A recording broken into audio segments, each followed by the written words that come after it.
All right, so what's the difference between break fix and managed services? So we've talked about both break fix and managed services in other videos.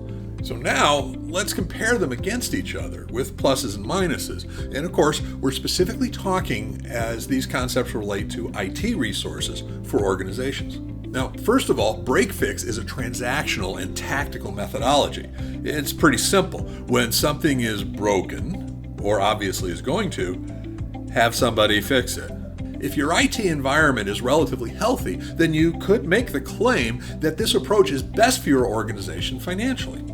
Oh, and buying a block of hours as it relates to break fix, for all purposes, that's still break fix. You're just paying ahead of time and getting, I hope, a bit of a discount for those hours.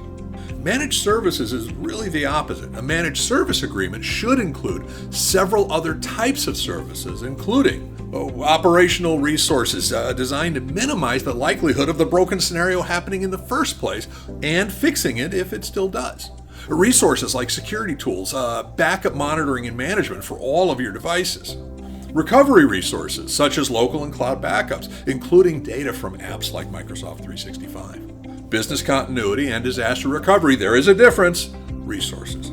Educational resources like security and productivity training.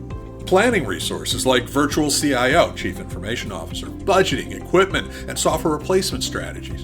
And of course, security resources like virtual CISO. We've got a video on that.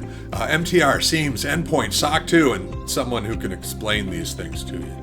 These are just some of the things that a managed service agreement should include. Keep in mind that most of these resources are there for one of four reasons. One, to prevent something bad from happening with your IT resources, whether it be security or equipment or software failure. Two, to minimize the damage if something bad still happens. Again, security, equipment, or software failure. Three, to improve the productivity of your IT resources and the people using them. And then four, to help make sure your use of IT parallels your business needs for now and in the future.